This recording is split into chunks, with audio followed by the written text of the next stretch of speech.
Acabou de assistir When Evil Lurks e não entendeu nada do que aconteceu, ou até entendeu algumas coisas, mas ficou com algumas dúvidas? Calma que eu vou te explicar, tu tá no lugar certo. Vamos explicar aquelas 7 regras, quem eram os faxineiros, aquele tipo de possessão ali e algumas coisas que ficaram subentendidas. Vamos explicar tudo aqui agora. E eu te digo que procurando na internet eu encontrei coisas que eu não tinha pegado no filme. Olá pessoal, meu nome é Luiz, seja muito bem-vindos ao canal Influencine. Já aproveita e se inscreve aqui embaixo e curte esse vídeo que eu tô sempre trazendo mais finais explicados de filmes aqui. Tu pode ver no card aqui em cima. E tu pode ajudar o nosso canal a crescer cada vez mais, melhorando nosso microfone que tá quase falecendo, a nossa iluminação que eu tô tendo que improvisar com um abajur quebrado. Se tu me seguir lá no Instagram, _Influencine, tu vai ver como é que tá a situação daqui. A gente se mudou, mas a gente não ganhou na loteria não, tá? Aí embaixo, se tu puder e se quiser, tu pode acessar o nosso Apoia-se com qualquer valor, o mínimo que seja que tu puder ajudar, já vai ajudar aí muito a gente. E dito isso, vamos prosseguir aqui, que tem bastante coisa pra gente falar. Primeiro de tudo, as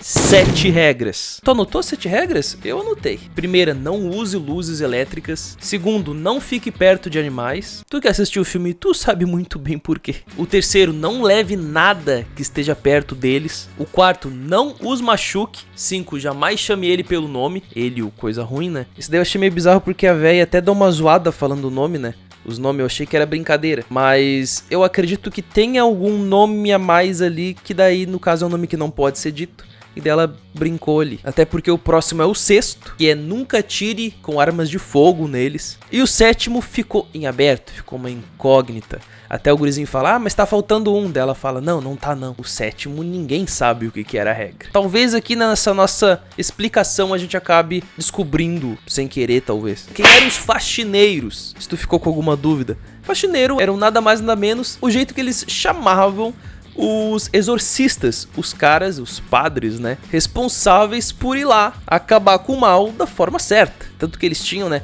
toda aquela aparelhagem, quando os irmãos encontram o corpo lá no meio da floresta, tinha umas peças de ouro, uns negócios lá. É a mesma coisa que a Myrla ia usar lá no final do filme. Eu até olhando rápido ali, eu achei que era um binóculo, piroscópio, luneta. Que negócio de ver as estrelas. Mas como eu disse, os faxineiros, eles eram os únicos capazes de acabar com o mal da forma certa. Ao contrário dos caras que acabaram jogando o gordinho lá pra fora da picape em alta velocidade. O tipo de possessão. Inicialmente senti isso bem diferente, até algo que é de se estranhar.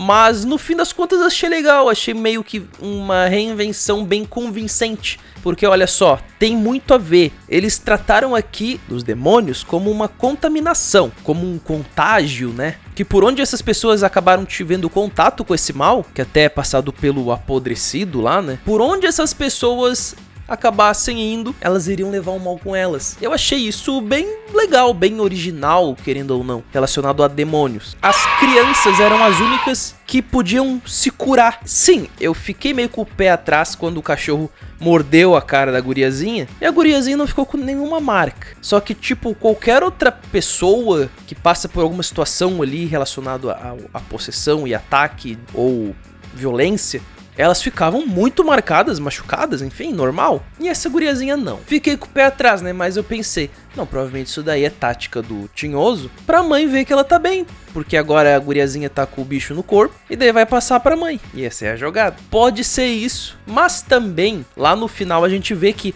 as crianças da igreja não tem nenhuma com o rosto ferrado ou algo desse tipo. Tinha uma lá só cuspindo sangue, mas elas estão todas inteiras, não estão mutiladas. Então eu imagino que crianças eram as únicas que poderiam ser curadas e não terem machucados por causa da possessão, enfim. A não ser o Coquito, que é o Silvio, o filhinho lá do Pedro, que a mulher comeu o cérebro dele, mas nem tenho o que dizer, aquela cena foi bem asquerosa, pra te falar a verdade. Sobre o relacionamento do Pedro com a Sabrina e umas coisas ali meio escondidas que, se tu não te ligou, foi falado, mas meio que por entre linhas. E isso explica muito o tratamento da polícia com o Pedro, que tu percebeu que a polícia não vai muito com a cara dele, né? Até fala algumas coisas que dá pra entender que ele fez algo errado, mas não diz o que. Até a Sabrina, a ex-mulher dele, fala algumas coisas que dão a entender algo, só que até onde eu lembro não é explícito o que rolou. Só que na verdade eu vou te explicar. O que rolou é que o Pedro e a Sabrina, eles tiveram, obviamente, uma separação bem ferrada. E eles tiveram os 2 filhos, o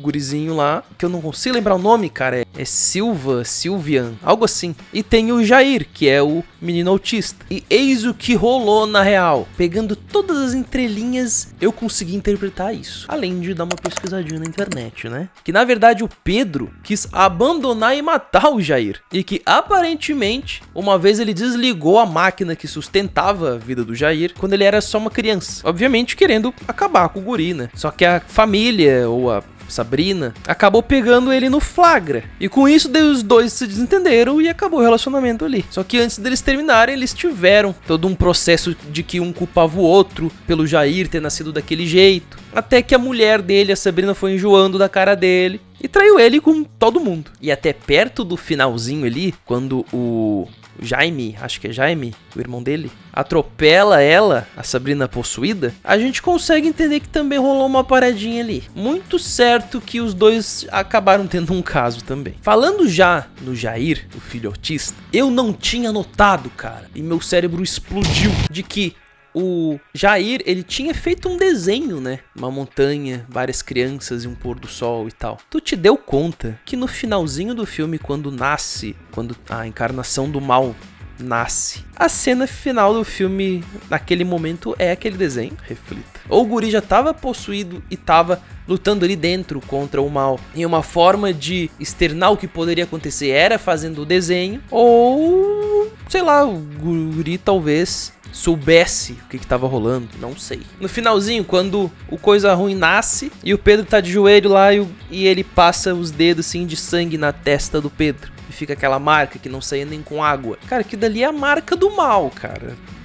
É isso que eu tô pensando. E essa marca do mal pode ser 3 coisas. Ou o bicho deixou ele responsável pela desgraça toda e ele vai ter que lidar com isso. Ou ele vai ser um protegido do tinhoso, porque ele, querendo ou não, ajudou o bicho a nascer, né? Ou eu não sei, eu esqueci agora. Uma outra coisa que tu pode ficar na dúvida é como que o Pedro e o Jaime não acabaram sendo possuídos em nenhum momento. Porque se o Jair estava possuído há um tempo, eles, né, estavam juntos. E o Jaime acabou machucando a Sabrina endemoniada, batendo com o carro nela. E ele também não foi possuído. Isso pode ter a ver com uma das regras, que na verdade eu acredito que seja a 7ª regra. Que eles falam que tem uma regra que tu não deve ter medo deles. Que se tu tem medo, isso atrai eles pra ti. O medo atrai o mal. E isso não tá na lista das regras, não.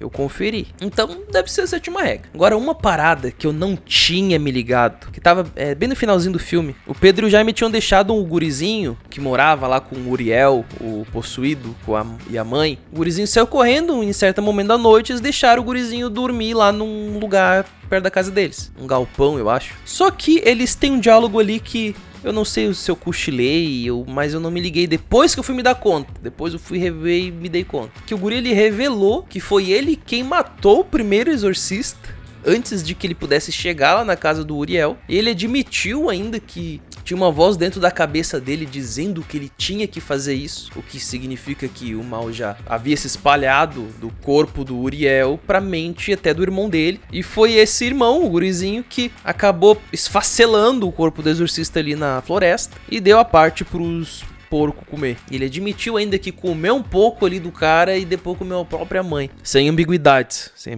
tá? Pervertido. Isso de comer a própria mãe, o Jair fez com a avó, né? Comeu a avó. Para de ser pervertido. Olha que doideira, cara. Isso eu não tinha me ligado. Coisa ruim já tava ali na volta, já tava ali transitando. Só que, tipo, esse gurizinho, ele não foi possuído. O bicho tava ali na mente dele, falando o que ele tinha que fazer, mas não chegou a possuir ele. Ou chegou a possuir por certo momento. Porque ele até comenta que, na verdade, ele, o Pedro e o Jaime não foram possuídos de fato, porque eles não têm medo. Daí que vem o esquema do, né, de não ter medo, daí tu não é possuído. E cara, no fim das contas, eu tava gostando muito do filme. Até acontecerem duas atitudes extremamente burras do Pedro, nosso protagonista. E depois dessas duas atitudes, cara, eu não sei, me desgostei de uma forma que... Vocês sabem qual foram as atitudes dele, mas eu vou te relembrar, tá? Até porque agora é o momento de falar dos momentos ridículos desse filme. Primeira coisa é que o Pedro é um cara que não aprende com os próprios erros dele. E mesmo ele parecendo ser uma pessoa inteligente em até uma parte do filme, porque ele sabe o que tá rolando ali, aparentemente, o personagem acaba tomando várias atitudes extremamente idiotas. E eu vou te citar aqui as minhas preferidas, tá? A primeira é ele saber que o filho dele, o Jair, estava possuído, e ele deixou o Jair sozinho com a véia. Sozinhos. A Mirli, ela falou pro Pedro, olha as mãos dele e tal. Foi pro Jaime, na real, que o guri ele tava possuído porque as mãos dele tava toda retorcida pra cima de uma forma não normal pra condição dele. E que o demônio ficava preso ali entre a mente dele porque ele não conseguia encontrar o caminho e tal. Mas em certo momento o demônio iria achar o caminho. E o que o Pedro faz? Ele larga o Jair lá com a mãe dele. É óbvio que ia dar merda, né? Pelo amor de Deus. E a outra, cara, a outra é minha preferida. A outra foi o que me fez odiar o restante do filme. Cara, tava tudo certo. Eles estavam com o cara possuído. A Mirla tava com o equipamento pronto. Era só ele pegar o cara lá de baixo. Ok, não era uma tarefa fácil, né? Ele tava embaixo do palco, com um monte de corpo em cima, e teria que cravar uma adaga santa, sei lá o que é aquilo, na nuca do cara. Só que não tinha como levantar ele e tal. Teria que desmontar todo o palco. Algo que, querendo, não dava pra fazer. Porque as crianças só estavam ali na volta incomodando, enchendo a p do saco. Elas não estavam tentando atacar, ninguém tava tentando atacar ali. Estavam só parados olhando. E daí, claro, o cara possuído ali ficou incentivando, falando bobagem. O capeta fica atazanando. Até que daí uma das guriazinhas possuídas fala: ô Pedro, tem um machado lá dentro, pega e acaba com ele. E a Mirla ali, ajudando ele, sabendo o que tá acontecendo, instruindo ele de tudo. Ele sabendo disso, ele vai lá pegar a porra do machado. Que nem tinha machado lá, era mentira. E ele conseguia... O pior de tudo é que ele conseguia ver da porta que não tinha machado. Ele entrou lá, viu o bagulho tava aberto, sem nada dentro. E ele entrou lá pra ver se o machado tava lá. Tipo, cara, isso daí foi a maior cagada de roteiro ali. Que dali cagou minha experiência no filme. Foi muito proposital aquilo ali. Não ficou natural, sabe? Foi proposital pra dar errado, pra fazer aquela cena rolar. E daí o que acontece? As crianças prendem ele lá dentro. Eles pegam a mulher, que sabia de tudo, que podia ajeitar as coisas, que podia resolver. Mata a mulher com um martelado na cabeça. Quebram todo o equipamento dela. E o resto vocês já sabem, né? Ele pega um pedaço de ferro lá, bate na cabeça do cara possuído até ele falecer. A criança do mal sai, e enfim, ridículo. Calma aí que eu já vou falar bem de algumas coisas, tá? Tem só mais uma coisinha que me incomodou. No finalzinho, quando tá os dois irmãos lá, que o Pedro tá de frente pra câmera, de joelho, chorando e tal, o Jaime chega. Cara, o Jaime, ele fica olhando para as partes da casa de fora. Ele fica olhando pro telhado, pra fachada da casa, e se apoia no carro e fica tipo, cara, o que ele tá fazendo? Seria mais real e natural se ele olhasse pra dentro de casa? Não, aquela cena ali não sei, cara, não sei. Mas coisas que eu gostei no filme, tá? Pra não dizer que eu tô só aqui hateando o filme. Não, eu dou nota 10 pra esse filme. Nota 10 pras cenas de violência, as mortes, a ambientação que tá muito legal ali, que esse cenário funcionou pro terror. Os efeitos práticos estão muito legais, estão muito bons. Por mais que seja um filme de baixo orçamento, ficou muito bem feito. Da Sabrina possuída, o efeito prático que fizeram no rosto dela. Uma coisa que acertaram demais também foram os momentos inesperados. Que a gente tá acostumado com clichê, então quando a gente chega em uma certa cena que tem tudo pra tal coisa acontecer, nesse filme chegam num momento assim, e tá pra acontecer tal coisa que tu imagina que vai rolar, e não rola. Tipo, isso é muito legal porque foge do clichê. Isso eu gostei muito. Mas então, pessoal, espero que eu tenha conseguido explicar tudo pra vocês. Que eu tenha conseguido expor um pouco dessa minha raiva acumulada também com vocês. Espero que vocês tenham entendido tudo. E se eu deixei passar alguma coisa, deixa aqui nos comentários, que eu vou responder vocês. E aproveita que vai aqui pra baixo, já deixa o like, se inscreve. Entra no nosso link de apoia-se para ajudar a gente a financiar aqui, ficar um espaço melhor. Eu ficar com equipamentos um pouquinho melhores para trabalhar um pouquinho melhor e continuar trazendo coisas aqui para vocês, mais conteúdo. Aproveita e vê meus vídeos aqui em cima. Grande abraço e até mais.